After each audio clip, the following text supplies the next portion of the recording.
We have with us Mr. Azhar Sayeed, Global Chief Architect, Telecom Vertical, Red Hat Inc. Hello. Azhar, good afternoon. Good afternoon. How are you, at Praveen? India Mobile Congress 2018. Very nice to meet you. Thank you so much. Would you talk about the developments which are happening on the telecom sector? We are on the verge of moving towards 5G. IoT has started making inroads into the system, and 4G is trying to, what we can say, move ahead at a bullet train speed, keeping India into view. Keeping all these into view, and given your experience globally, how do you see India as a market for telecom? I think India has an opportunity to leapfrog once again. If you remember, India leapfrogged a whole bunch of CDMA and older telephony systems into GSM several years ago. Now, this is the next opportunity for it to leapfrog from the 3G infrastructure and even in some cases 2G infrastructure that it has straight into 5G, skipping over some of the LTE deeper penetration stuff. The reason why I say that is 5G is seen as a huge leveler for all of the different types of operators. 5G brings in something that even wireline couldn't help. So last mile access. Last mile access is a huge issue. You have to have cable, you have to have copper, you have to have some other mechanisms to reach the customer. With 5G EMB, Enhanced Mobile Broadband capability, you can now reach multi-gigabit rates per subscriber at a very high frequency using millimeter wave bands. And that is sparking a lot of interest from all the providers globally. EMB is appearing to be the biggest use case, although a lot of people want to talk about 5G in the context of IoT and smart car and autonomous vehicle and AR. Those things for sure do provide an additional use case, but monetizing those use cases is much more difficult than monetizing a fixed wireless use case. And so what I have seen from different operators around the world is EMB instantly clicks because now you can reach a subscriber where you did not have access to before, because you didn't have access to over copper or over cable or over the quality of lines. Now you can just simply go wireless straight to the subscriber. What are the three things that the Indian operator should do? I believe the Indian operators should seriously look at how they can build these type of EMB capabilities. I believe India is the largest market when it comes to mobile phone data usage. They stated it actually on the inaugural session with some trillion bytes of data being used on a monthly basis or on a yearly basis. I believe they can actually bring in more growth in the context of digitization in India is pretty low, despite that many large number of smartphone users, that many number of people. Still, the digitization penetration is low, so the opportunity is huge. I believe they need to build better infrastructures to be able to capitalize and provide a service to the common user. I know it's great many times to talk about 5G and what 5G can bring to the table.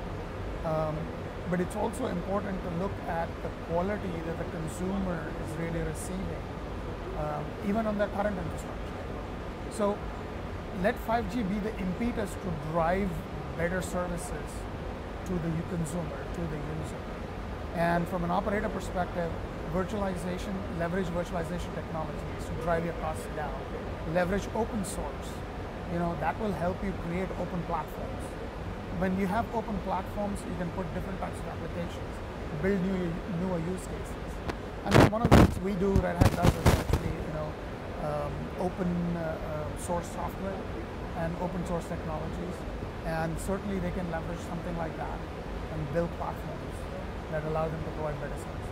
Are you working with Indian operators in a more aggressive way for these new technologies? Absolutely. I mean, we have actually conversations, deployments here in India with major operators, all of the major operators in some shape or form. We've done, things like IMS deployment, virtual APC deployment on a virtualized infrastructure.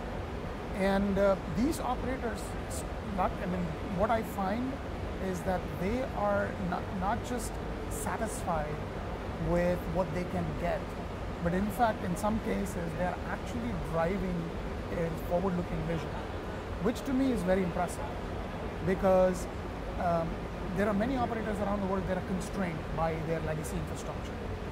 These guys are not. I mean, look at what Reliance Jio did to the country, right? They're not constrained by anything. They're building, things from a greenfield perspective, even though it's a brownfield site. They're willing to take the risks. And so it's really refreshing from an attitude and from what I've seen that this is really, really good.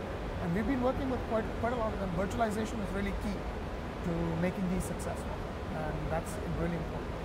Return on investment is a big say challenge. Absolutely. How, as Red Hat, you can help them in? Absolutely, and I think that's a great question, because return on investment, 5G requires investment. Yes. 4G required a lot of investment. In fact, there are providers who haven't yet monetized their 4G investments, and now they're saying, how do I spend on 5G? Right, and they have to spend on 5G. The open source is a key to driving their costs down. Okay. Right, it's really, really key and really, really important to drive their costs down. They have to pay for spectrum, they have to pay for software, they have to pay for hardware. Now, if you take proprietary hardware and build everything on proprietary hardware and proprietary software, then it is very difficult for you to create an open ecosystem. Okay. Which means then cost of building services on top of that would be much higher. Cost of providing a service to the subscriber would be much higher. If you create an open platform and an open ecosystem where you're using open source technologies, then you can use an Intel-based platform, not proprietary platform, to build that infrastructure. When you do that, then the growth curve you're following is the Intel growth curve in terms of following Murphy's Law with respect to performance, with respect to capability, and driving costs down as you go further and further. So then it becomes software driven. India's capital asset is software. People, that develop software. Participating in open source communities, creating those open source capabilities here in India will definitely drive all that costs down. So what Red Hat does is in building those open source communities. Red Hat is a provider of open source software. We support open source software. Our business model is supporting open source software. We don't charge for the software, we charge for the support. So software is free. You take it, learn it, build it, we'll help you. And that's how you can do it. Thanks, Azhar. Thanks. Very for nice to talking meet you, Praveen. VG. Appreciate your time. Thank you. Enjoy this.